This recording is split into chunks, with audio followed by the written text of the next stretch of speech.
Assalamualaikum warahmatullahi wabarakatuh. Selamat pagi teman-teman. Apa kabarnya kalian hari ini? Semoga selalu dalam keadaan baik dan dalam lindungan Allah Subhanahu wa taala. Amin.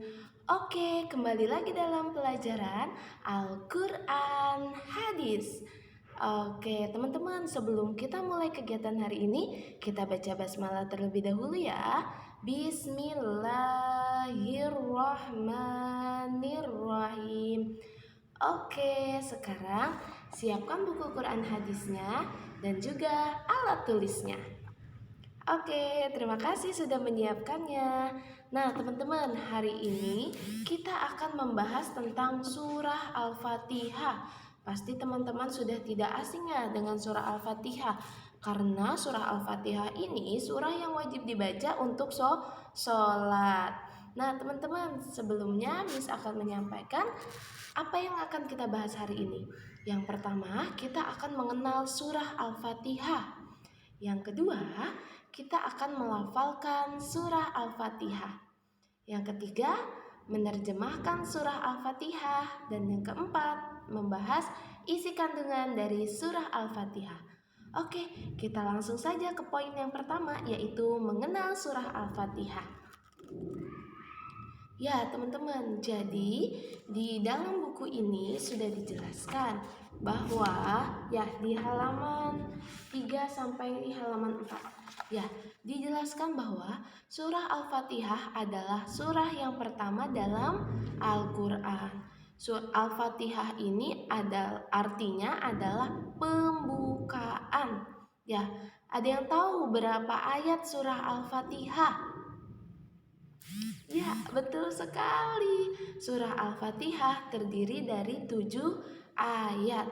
Nah, teman-teman, surah Al-Fatihah ini disebut juga sebagai Ummul Quran atau Ummul Kitab. Apa sih, Miss, arti dari Ummul Quran atau Ummul Kitab itu? Artinya adalah induk Al-Quran. Jadi surah Al-Fatihah ini adalah induk Al-Quran. Kenapa dinamakan induk Al-Quran? Karena isi kandungan ketujuh ayatnya merupakan intisari dari Al-Quran. Jadi 30 juz Al-Quran ini intisarinya ada di dalam surah Al-Fatihah. Kemudian surah Al-Fatihah juga dinamakan dengan As-Sabul Masani. Apa nih As-Sabul Masani itu? Yaitu 7 ayat diucapkan berulang-ulang. Maksudnya apa sih, Miss? Jadi surah Al-Fatihah ini yang terdiri atas 7 ayat dibaca berulang-ulang oleh kaum muslimin. Dalam sehari semalam paling tidak membaca surah Al-Fatihah 17 kali sesuai dengan jumlah rakaat sholat fardu. Itu kalau kita menjalankan sholat fardu saja ya. Bagaimana dengan teman-teman yang menjalankan sholat sunnah duha ya, atau sholat sunnah qobliyah ba'diyahnya dilaksanakan? Wah, berarti lebih dari 17 kali. Jadi itu adalah pembahasan dari surah Al-Fatihah. Kita lanjut ya. Sekarang kita akan melafalkan surah Al-Fatihah. Teman-teman ikuti setelah Miss ya. Kita membaca surah Al-Fatihah. A'udzu billahi minasyaitonir rajim.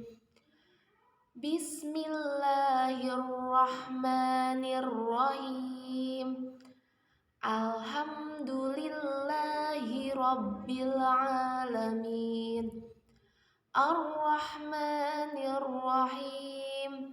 Maliki yaumiddin. Iyyaka na'budu wa iyyaka nasta'in. Ihdinas shiratal mustaqim. Shiratal ladzina an'amta 'alaihim ghairil maghdubi 'alaihim waladdallin. Amin. Oke, Miss ulang lagi ya, teman-teman. Teman-teman ikuti ya. Di sini Miss akan melafalkan sambil membaca terjemahan dari surah Al-Fatihah. Teman-teman ikuti membacanya ya. Bismillahirrahmanirrahim. Dengan menyebut nama Allah yang Maha Pengasih, Maha Penyayang. Alhamdulillahi Rabbil Alamin. Segala puji bagi Allah, Tuhan seluruh alam. Ar-Rahmanir-Rahim, yang Maha Pengasih, Maha Penyayang. Maliki Yaumiddin, pemilik hari pembalasan. Iyyaka na'budu wa iyyaka nasta'in. Hanya kepada Engkaulah kami menyembah, dan hanya kepada Engkaulah kami mohon pertolongan. Ihdinas shiratal mustaqim. Tunjukkanlah kami jalan yang lurus. Shiratal ladzina an'amta 'alaihim ghairil maghdubi 'alaihim waladdallin. Yaitu jalan orang-orang yang telah Engkau beri nikmat kepadanya, bukan jalan mereka yang dimurkai, dan bukan pula jalan mereka yang sesat. Oke, itu adalah terjemahan dari surah Al-Fatihah. Selanjutnya, apa sih Miss isi kandungan dari surah Al-Fatihah? Jadi surah Al-Fatihah ini membahas tentang apa? Tadi kan surah Al-Fatihah itu disebut juga sebagai Ummul Quran atau Ummul Kitab, intisari dari Al-Quran. Nah, di sini terdapat empat pokok yang ada di dalam Islam. Yang pertama, surah Al-Fatihah membahas tentang ilmu tentang dasar-dasar agama atau akidah. Yang kedua, ilmu tentang tata cara ibadah. Yang ketiga, ilmu tentang tata cara istiqomah menjalankan ajaran Islam. Yang keempat, ilmu tentang kisah dan cerita umat terdahulu atau kisah.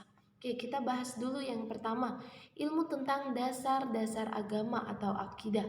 Nah, itu pada yang menjelaskan akidah itu terdapat pada ayat 1 sampai ayat 4, yang mana menjelaskan bahwa Allah itu esa. Ya, Allah yang menciptakan dan menumbuhkan makhluk di alam semesta ini. Segala sesuatunya adalah ciptaan Allah dan kekuasaan Allah tidak terbatas. Ya, rahmat Allah diberikan kepada semua makhluknya. Oleh karena itu, hendaklah kita memohon ampunan kepadanya agar selamat di akhirat. Jadi pada ayat 1 dan 4 menjelaskan tentang akidah, ya, yang menjelaskan bahwa Allah itu esa, Allah itu satu, Allah yang menciptakan seluruhnya yang ada di alam semesta. Yang kedua yaitu membahas tentang tata cara ibadah, yaitu dibahas pada ayat 5. Dalam surah Al-Fatihah menjelaskan aturan-aturan agar kita hidup bahagia di dunia dan akhirat. Caranya bagaimana nih? Yaitu yang pertama dengan menyembah kepada Allah Subhanahu wa taala. Dan kita juga harus mengakui bahwa kita adalah makhluk yang lemah. Oleh karena itu kita harus memohon kepada Allah Subhanahu wa taala, memohon pertolongan kepada Allah, memohon ampunan kepada Allah. Yang selanjutnya yaitu ayat ke-6, yaitu ayat ke-6 itu menjelaskan tentang cara istiqomah menjalankan ajaran Islam atau petunjuk. Ya, jadi menjelaskan bahwa apabila kita ingin bahagia dunia dan akhirat, maka hendaklah kita mohon kepada Allah Subhanahu wa taala. Ini berkaitan dengan ayat 5 tadi ya teman-teman. Jadi kita sebagai makhluk yang lemah, sebagai manusia, hendaklah kita memohon kepada Allah Subhanahu wa taala.